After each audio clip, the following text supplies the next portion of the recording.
Good morning from WKYT News. I'm Bill Bryant, and we welcome you to Kentucky Newsmakers and hope you're enjoying your weekend. A little bit later, the United Way of the Bluegrass is facing a shortfall of about $500,000. It could mean cuts to agencies that deliver services to people. Bill Farmer, who heads up the United Way, will be joining us shortly. But first, the Kentucky Lottery turned 30 years old this week. A lot of people have won big over the years, and a lot of money has been turned over to the Kentucky Treasury, mainly for education. The lottery started April 4th, 1989, after then Governor Wallace Wilkinson had made it a cornerstone of his 1987 campaign. Over the years, people have scratched and played their numbers, and about $3.5 billion has gone to Kentucky education. How have things changed over the years? What does the future of the lottery look like? Joining us this morning is Chip Polston from the Kentucky Lottery. Welcome. Good to see you. Good to see you as well. We were talking, even you have history in that you started out doing the draw show. That's I was the good night and good luck guy for 13 years. I answered a classified ad in the Courier Journal on a dare from some friends, and 27 years later, here I am. It has been a lot of fun. What a history, really, that the lottery has had these 30 years. It really is. And when you consider, even going back to what you talked about earlier, I well remember the 1988 gubernatorial race when a bookseller from Lexington who had no political experience whatsoever ran for governor, basically, as you remember, on the sole platform of vote for me and I'll bring you a state lottery, and he won.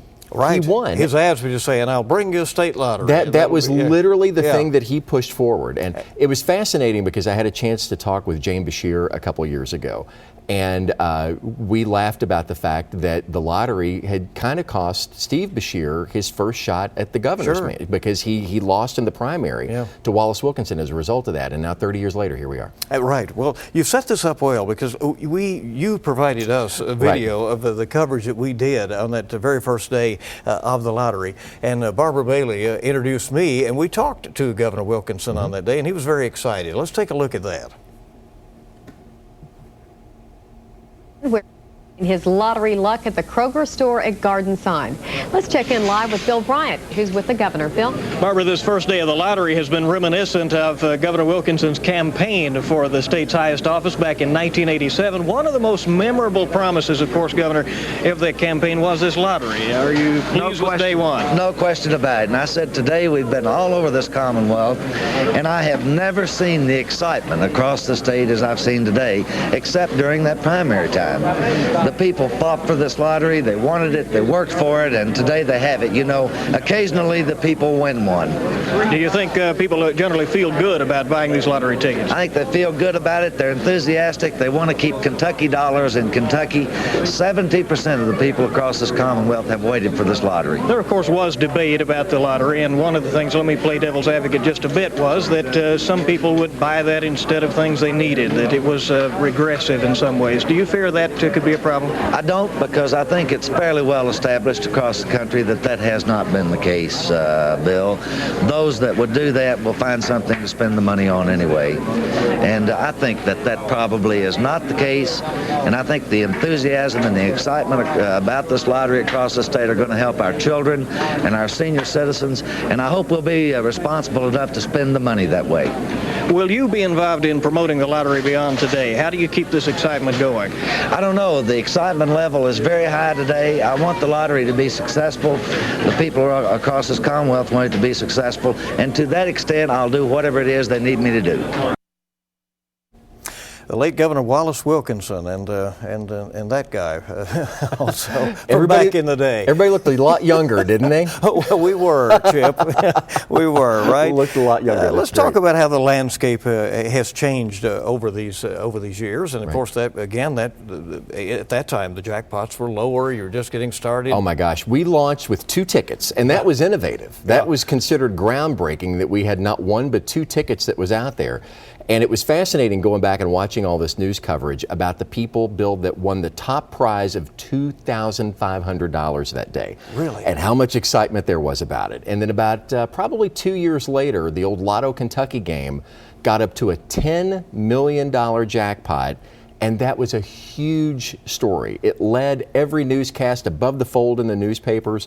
And it's fascinating now to think that 30 years later, you can play for $3 million on a scratch-off ticket, and not too long ago, for $2, you could be in the running for $1.5 billion. The landscape has certainly changed.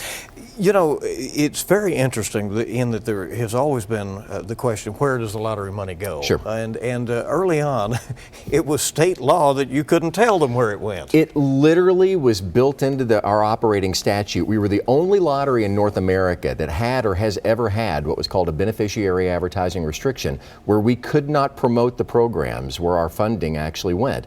That was overturned about 4 years ago via the state budget bill, and fortunately, we've been able to tell that great story ever since. That's when we started using our Fueling Imagination, Funding Education tagline. So being able to tell that story has been very helpful. And generally, that money has gone to education. It has, right? It has. Initially, it was interesting. When Wallace Wilkinson ran for governor, in the primary, he ran commercials that showed these bright, shining elementary school faces of kids in school, and they talked about the proceeds going to elementary education.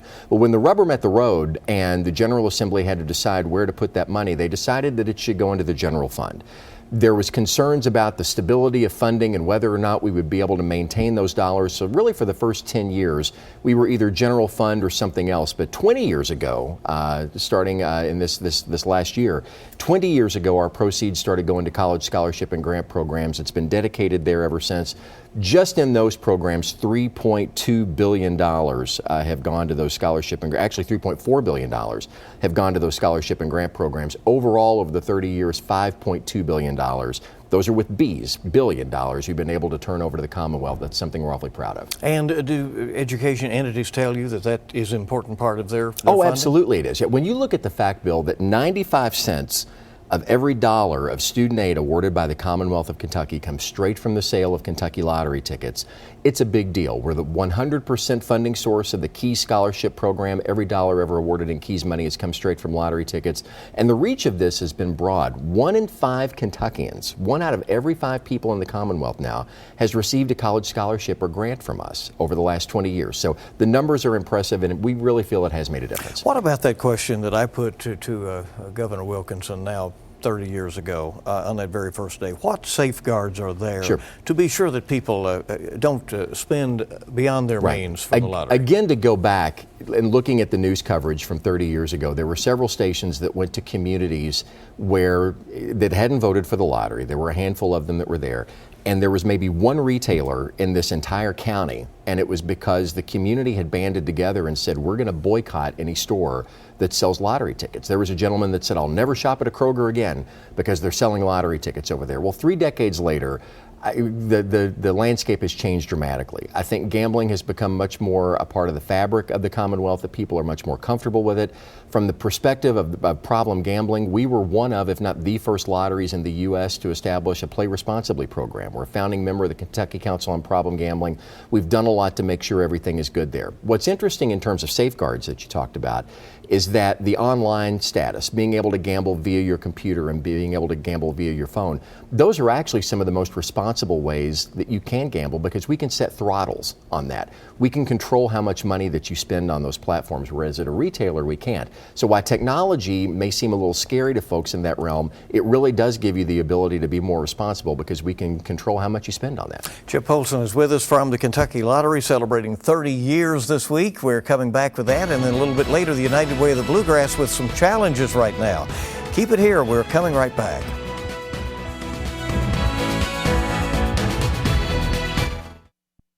Welcome back to WKYT's Kentucky Newsmakers. Some interesting revelations about the Kentucky Lottery, which celebrated its 30th anniversary this week. And I know you were around the state, Chip Polston, talking with a lot of people, and it was an exciting week. It really was. When you look back on it, it was such an unknown because the ramp up to this had been probably over at least a year and a half, going back to the gubernatorial primary to execution. And really the only gambling you had in Kentucky at that point was at Churchill and Keeneland. That was it. Now every single county in Kentucky had a place where you could go and buy a lottery ticket. So it was a sea change moment. At that time, a lot of Kentuckians were going over into Ohio. And other states that had the lottery. Right. Then for many years, we had the advantage of the fact that Tennessee had no lottery. Exactly. So for many years, those retailers down on the border did some big business. That exit 0 there on 65 coming right across the border. The running joke used to be there was a place down there called the Boot Shop that you would go into, and they had on the counter about a dozen pair of boots with about 1/4 of an inch of dust on them, and 5 lottery terminals in the front. And you would go in the parking lot, and it was just Tennessee license plate after Tennessee license plate. Tennessee wised up and finally got a lottery, and we saw a dip in sales that next year. It definitely had an impact, but we've been able to grow those back. We offer some games now that Tennessee does not offer, so as a result, we've started to see more people coming back across again, not only there at 65, but down the Fort Campbell area. We get a lot of folks across as well. I remember in I-75, there at exit 11 in Williamsburg, where my hometown, I remember there were times they would actually run charter buses from Knoxville. Like people would get on a lottery bus and come up and buy tickets. Sure. Well, especially when we started selling Powerball. When that game started, we really saw the cross-border traffic. So what drives participation, and is it when the jackpots get really big that people get more interested? Sure. The jackpots getting big does get people interested, but what we've seen, Bill, is something called jackpot fatigue, where basically it takes larger and larger amounts for people to really get interested. I remember the first time there was a $100 million Powerball jackpot, and it was huge. It was really, really big news. People now tend to wait until it gets into about the $300 or $400 million level before we really start to see the sales start to spike. And you talk to people about it. Keep in mind, Powerball and Mega Millions, the lowest amount of money possible in a jackpot in those games is $40 million. And you talk to people about it, and they'll say, "I'm going to wait till it's real money." You know, they couldn't use that. Right? What you couldn't do with $40 million. You know, but when people are accustomed to buying tickets in a jackpot game that a couple times has been over $1 billion, it's hard to come back and sell that $40 million ticket for the same $2 wager the next Although day. I think one of them in the shadow of the big jackpot, and the other one was hit, and it went like from 40 to 50 and then back to 40. Yeah, the sales after that drop, there is it's a hangover is what we look at. It really does happen after a big jackpot.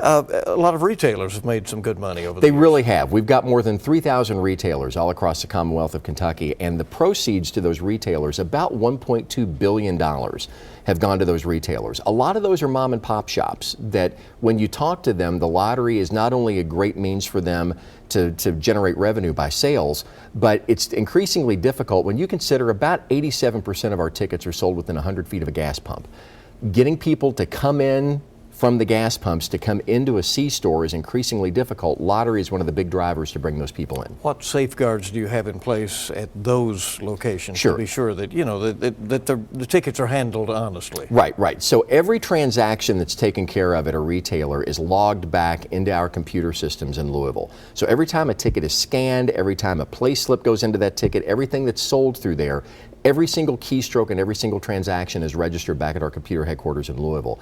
And we have staff that literally sit during the course of a day and look for anomalies. They look for irregular caching patterns. They look for irregular play patterns to make sure that everything's okay. And then if they see an issue, we can send an investigator out to check it out. And occasionally you do. Occasionally we do. And we've actually done some operations in Louisville and around the state where we've sent folks out with tickets to see if retailers are doing what they're supposed to do with winning tickets.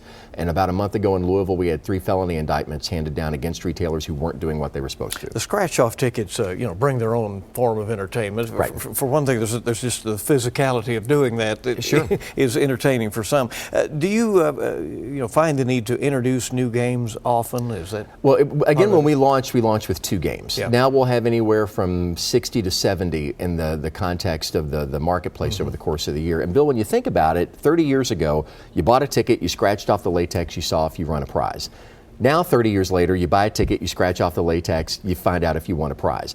It's difficult to repackage that sometimes because it's the same base that we've been building on now for 30 years. So you find different ways to brand them, you find different play styles that are in there. There's a reason when you go to Target, there's 20 different types of toothpaste. Toothpaste is toothpaste, but you find different ways to market it. Same sort of thing with lottery games. But, this is a very high-tech world, and so people, as you noted earlier, they're on their phones now, and they like to do these kinds of applications in that way.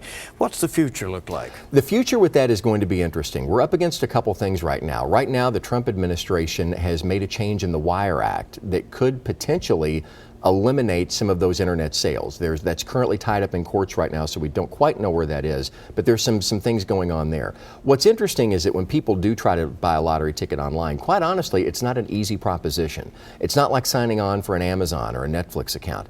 Due to federal money laundering legislation and the like, we have to identify who you are. We have to make sure that you're not laundering money. We also have to do age verification to make sure you're over the age of 18. We do geolocation, because if you're across the river in Indiana or across the border in Tennessee, we can't sell you a ticket over there. So there's a lot of technology that goes into it, but the players that are on there have really seemed to enjoy it. If you'd have told me 20 years ago, 30 years ago even, that we'd be walking around with these little computers that we could access anywhere that we wanted to with no wires attached to it and buy lottery tickets, I would have thought you were nuts, but it's where we are. Well, if you told any of us that, right? Exactly. At that time. Yeah. You're keeping an eye on sports betting and Absolutely. other gaming issues in Kentucky. Correct. We have been tapped in a couple of the pieces of legislation that were introduced, but were unsuccessful in this last issue of the legislature to be one of the administering agencies of sports betting. We continue to monitor that. Bill, what we've said all along is we really serve at the discretion of the decision makers in Frankfort. We're not lobbying or actively pursuing being the entity for sports gambling, but if they want us to do that, we stand ready to do it, but we need that direction from them. Chip Polston, thanks so much for coming over. Appreciate it very much. Always good to see you. Thanks for being here. Keep it here on Kentucky Newsmakers, the United Way of the Bluegrass, with some challenges right now, and their local leader is retiring very soon. Bill Farmer will join us next.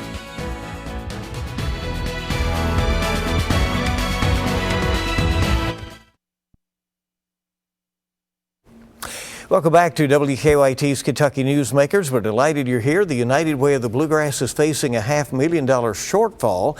It could be forced to cut funds distributed to about 140 organizations that it helps with their missions. That includes programs that help children, abused women, and the Salvation Army, among many others. Joining us this morning to talk about the big challenges is Bill Farmer, who is also retiring this month after 10 years of running the United Way of the Bluegrass. And we just talked about some interesting irony in that we interviewed you a couple of weeks before, after you started, and yes, it's a couple of weeks before you leave. That's correct. But this, and we'll talk about your future in just a little bit, but this is a tough situation with this shortfall you're facing. What might have to happen if more money doesn't come in?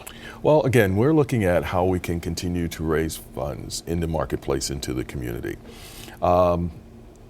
Clearly, if we don't raise enough money, we'll have to reduce programs, funding to agencies, et cetera. Let me explain to you where we are. Several years ago, we created what we call the Big Bold Goal, which was to allow agencies in United Way and the community to set aside programs and initiatives to drive more people to greater self-sufficiency. And what we've did is we've made a commitment to funding agencies on a 3-year basis, which would allow the agency to put together comprehensive programs. While our campaigns were running, we were not making as much money. So what in essence our board decided to do was to continue to pay the agencies and the organizations as if our funding continued as promised. And so what in essence has happened is that we've gone to our reserves, we've gone to our investment accounts, and so starting next year we can't do that anymore. So we actually are going to fund our initiatives and projects based on the amount of money that we raise for that year. What factors have led up to the shortfall? I mean, are fewer people giving it work? Absolutely. Across United Ways in America, the organizations are experiencing about a 40-45% reduction in donors. So it's not just a United Way of the Bluegrass issue, it's an issue across the country. I think and the reason for that is I think the changing demographics. What you had initially in the workplace were baby boomers who were encouraged by their owners or managers of the companies to participate in the workplace campaign. And now you have millennials and others, and I'm not blaming this on millennials, but what in essence happens is that they want to make their own decisions as to who they give to and how their monies are being used and distributed. And so what we have at the United Way have to do is modify and adjust our programs appropriately to fit this new marketplace. So this one big pool is not maybe working in the landscape anymore. Right? Well, if you think about the original reason the United Way was created, we were called the community chest almost 100 years ago. And what it allowed businesses to do was to be able to help raise money for philanthropic organizations. But if you think about products and programs and digital technology today, that's not necessarily the case anymore, because if I'm a millennial, or quite frankly, as an aging baby boomer, if I want to give to an organization, all I have to do is just go to the website, take out my credit card, and give. And so one of the major attributes of United Way isn't as much today as it has been in the past. Is another factor the sort of sudden fundraising situations that come up these days, the GoFundMes, for a cause that may be the cause of the week or something Sure. that tugs at the heart in the community? Oh, absolutely. And what it does is it says that we have to be nimble to address issues on a more urgent basis than the traditional workplace campaign. So you're not saying people are more reluctant to give. It's just they have a different way of how they're distributing their charity. Absolutely. And I think on top of that, what we haven't been able to determine, not on a local basis or on a national basis, is a change in the tax law. If you recall, last year, there was a change in itemized deductions, et cetera. One of the reasons why people give is because of the opportunity for an improvement of their own cash flow, a reduction in expenses. And what we don't know is whether or not people have made decisions to reduce their funding to agencies and to organizations, to United Way, because they no longer need a deduction anymore. When will the agencies that benefit from the United Way know where they stand in terms of what they will receive next year? We're still doing the analysis. We're still trying to raise funds. So probably in the next few weeks, we'll have an answer to them. What does the United Way do that people may not realize it's doing out there in the community? Oh, excellent question. Again, this goes back to the whole notion of greater self-sufficiency. What makes Greater Bluegrass region such a unique area is that we here are dealing with or working with the working poor versus the chronically unemployed. So what the United Way and its partnering agencies in the community does is they provide wraparound services. One particular initiative that I think people should be aware of is 211. And I need to say it more slowly. 211. It's a 3-digit number that provides health and human services information, not only for our partnering agencies, but internal programs. So if a person is hungry or homeless and don't know what to do, if they dial a 3-digit number, that will occur. We also, so you get a better sense, is that we also have contracts, we have grants that we receive from the federal government to help offset our expenses. So there are lots of things that are being done in this marketplace, in this community, that behind the scenes that are happening. And so what happens or what occurs is that people are seeing things happen or occur, but they don't know how it's occurring. And it's because we're in the background, or other agencies are in the background doing this important work. Communicating that message is extremely difficult. It has to be different now than some years ago, right? As you were, you alluded to earlier with previously, you would bring somebody in. There would be a big group that the employer would get together, and folks would hear your pitch and decide if they wanted to sign up, right? Sure. And that still goes on. That still goes on, but just not as effective. Well, I think what happens is that you don't have those meetings as often as we did before. So what occurs is that you have a discussion, and then people go back to their computers. What used to occur is that we would provide a pledge form, and people would complete the pledge form before they would go back to their desk. Now what's occurring is that people go back to their desk, and then they have to enter into their internal system information. You also have situations now where employees don't have access to computers. And so they're either line workers or shop workers, and their information for their campaign is on the computer. And so they don't feel as comfortable going in and making those adjustments to their payroll accounts, et cetera. So it makes it just a little bit more difficult than before. Your advice to your successor as you're getting ready to retire would be what? This is a great community.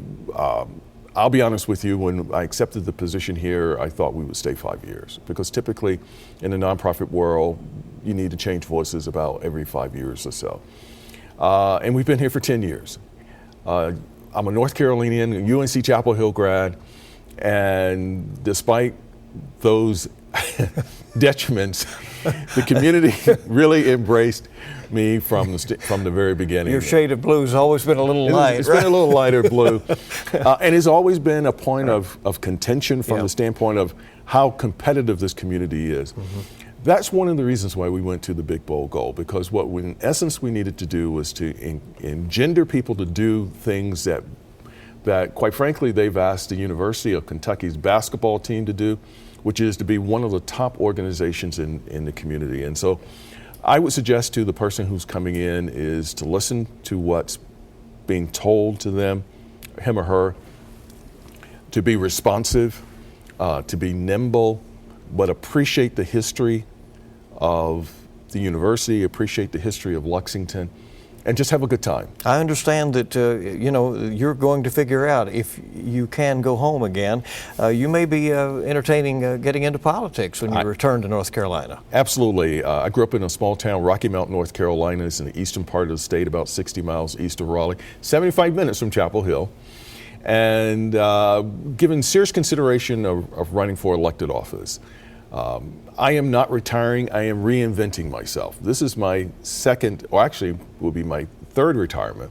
My first is with Time Warner Cable, in which I spent 30 years, and now with United Way of the Bluegrass for 10 years. And I think I bring some unique experiences to the table that I can help with my community.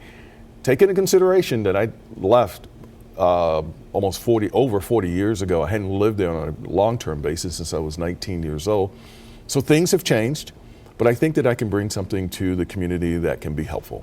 Well, it'll be a very interesting venture, won't it? Absolutely. Looking forward to it. Well, we want to thank you very much for coming by, and thanks for what you've done in the community since you've been here. Well, thank you, Bill. Thank you for your support. Thanks to KYC for its support of United Way over the years. It's been a wonderful ride, and just look forward to the next stage. Thank you, sir. Thank you. And thank you for joining us for this edition of Kentucky Newsmakers here on WKYT. We'll see you bright and early on WKYT this morning, this week, and make it a good week ahead.